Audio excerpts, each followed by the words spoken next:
Welcome to Barca News. It is June 3rd, 2026, and Marc Ter Stegen might have a new destination. I'm going to tell you who it is. Also, we're going to talk about the numbers, the specific numbers on how Barcelona would be able to register Julian Alvarez. And finally, Rooney Bardji has several destinations that he could end up at.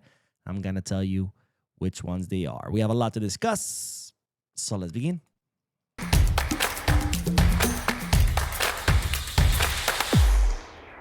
Hello everyone, welcome to the channel. My name is Mo, and today we're gonna begin this video by discussing Diego Cochen because the Barcelona third goalkeeper will be leaving the club during this summer transfer market. Now, the 20-year-old American Peruvian goalkeeper is a product of the academy. He's considered the most promising goalkeeper currently in the academy, but of course, they believe that he has now outgrown Barça Athletic because even though he is the first team's third goalkeeper, he's also the goalkeeper for Barça Athletic.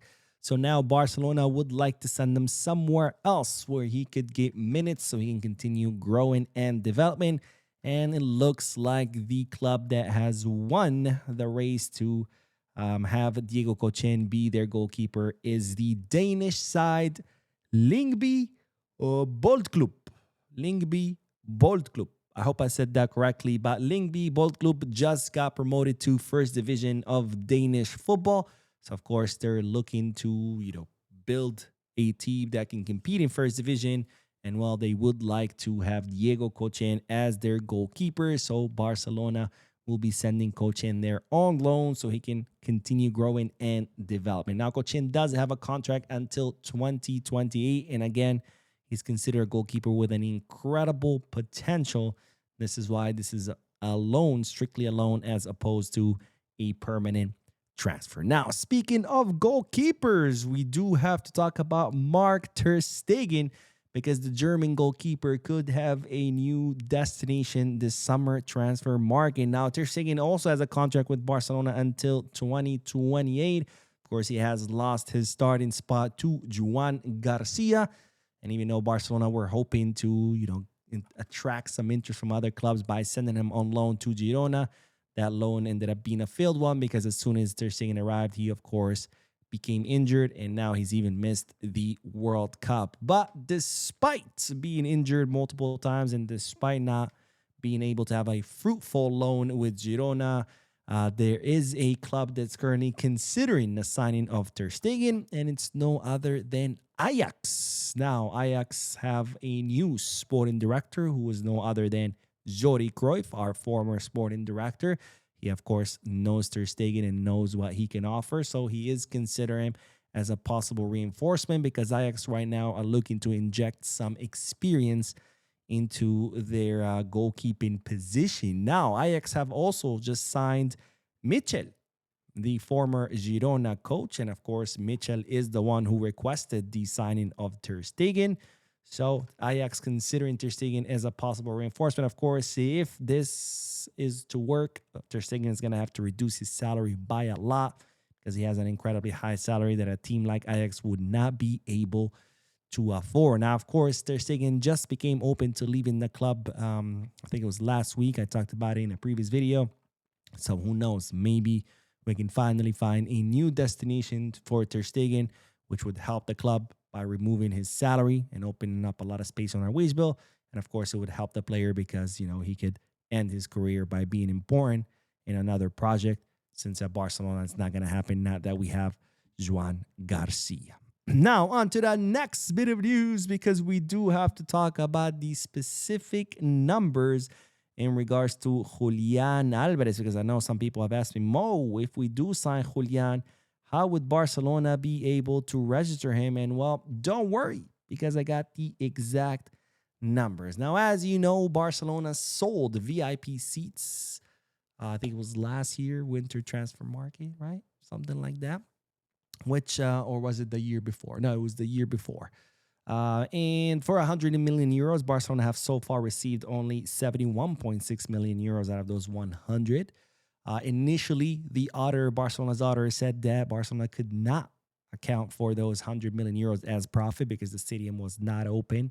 The VIP seats were not built, but now that the stadium is open and the VIP seats actually exist, Barcelona's auditor has now, said that, hey, Barca, you can count the 71.6 million euros that you have received so far as income. Also, Barcelona are set to start making an extra 50 million euros from the Spotify Camp Nou because more VIP seats will be activated this upcoming season and plus part of the third ring as well.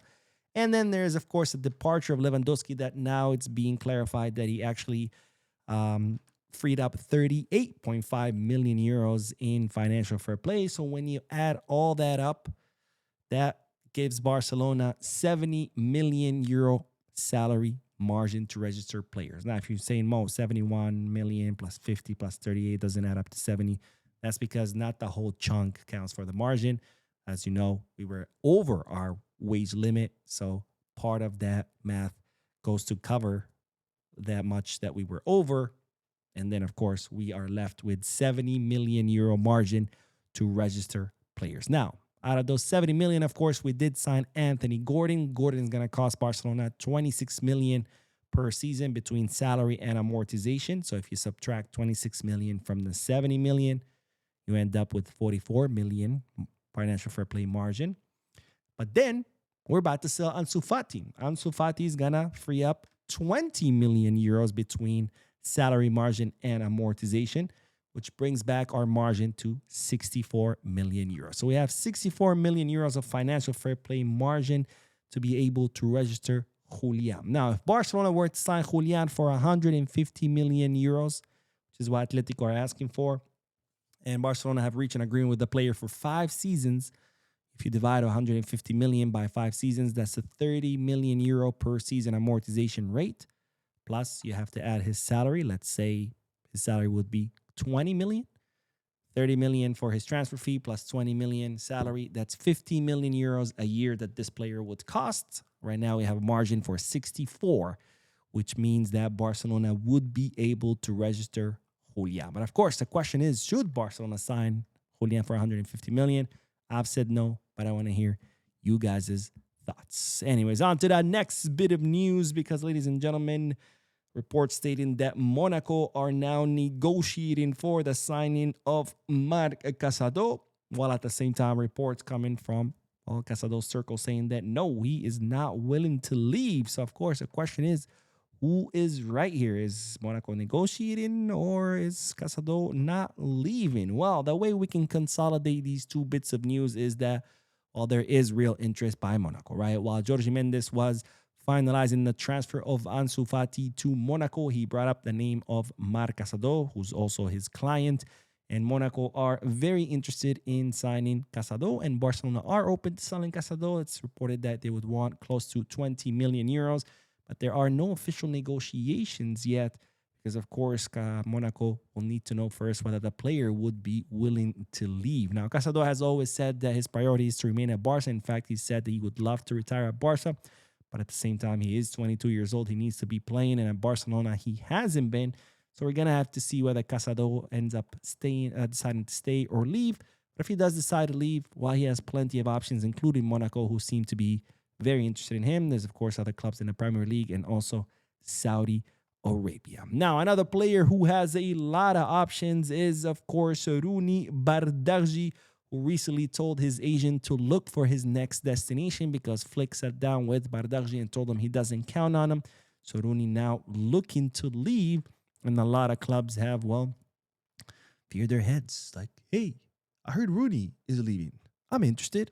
And who are these clubs? Well, a lot of them are in the Premier League, included Leeds United, Brentford, Aston Villa, Brighton, Everton, and Sunderland. 6 Premier League clubs all interested in the services of Rooney Bardji. Now, whichever club Rooney ends up going to, they are going to have to know that Barcelona would like to keep some control over the future of the player.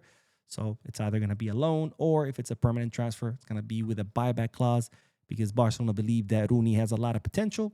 He's just not ready right now to be a Barca player.